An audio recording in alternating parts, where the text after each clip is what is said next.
Before the construction of the Roosevelt Dam, Arizona experienced a series of dry spells, often lasting for 5 or more years. All of this made the Southwest pretty unlivable. Hi, my name is Andrea Barrera. I am the social science specialist at the Cartwright School District, and let's talk about Phoenix at the turn of the 19th century.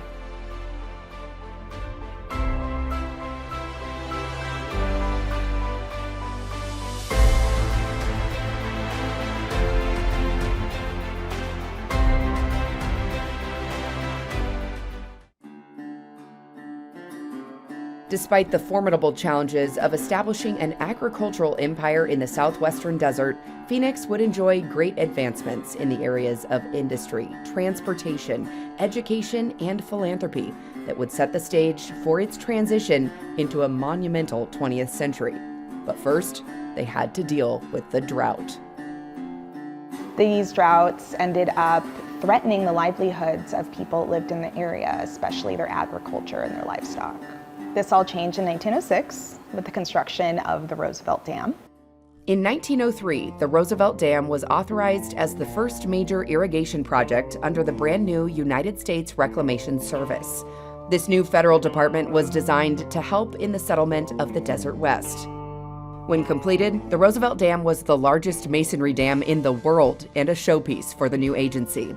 But being 60 miles away from the nearest railhead in the desert posed some unique challenges. People, such as crews that were working on the reservoir, also had to constantly bring fuel to the area. So at that time, Arthur Powell Davis, who later became the director of the U.S. Reclamation Service, had this brilliant idea to create a temporary hydropower plant at the Roosevelt Dam. And by 1909, that temporary plant turned into the permanent site of the Roosevelt Power Plant. It was the Roosevelt Dam that helped us become this booming metropolis that we are today.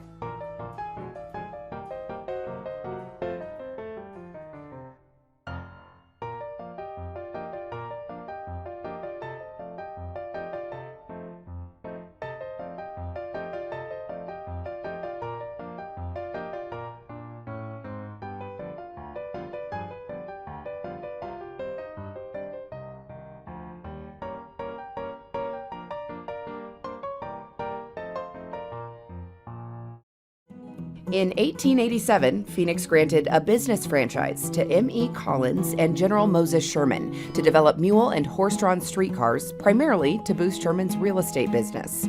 The state's first public transit system soon began operating on the town's streets, eventually expanding for 33 miles.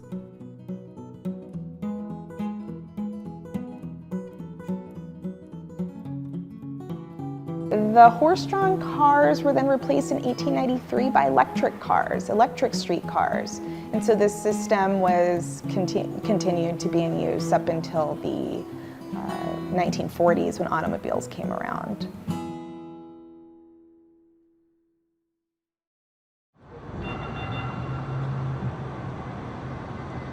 The investment in our youth and the expansion of our schools has always been important because it secures the next generation of people. And it was as true then, 150 years ago, as it is today.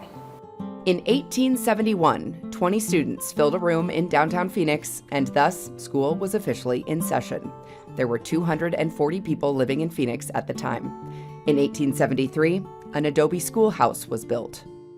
From 1900 to 1919, 11 more schoolhouses were built, and those were the beginnings of the Phoenix Elementary School District.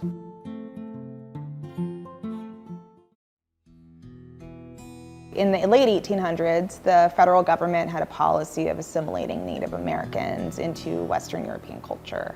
And so with that came the construction of boarding schools, and the Phoenix Indian School is one such school. If you live in Phoenix, and you no doubt have driven or ridden on Indian School Road, it extends 40 miles in either direction and is a very popular street. But that's named after the Phoenix Indian School, which was built in 1891, stands over on Central Avenue and Indian School Road. And that place was a place of cultural assimilation for our Native American youth. So as time went on, the Phoenix Indian School slowly shifted from a site of cultural violence for Native American youth to a site of reclamation and cultural celebration. In 1895, Dwight Hurd and his wife May would settle in Phoenix to enjoy the clean, healthy desert air, a prescribed remedy for May's tuberculosis.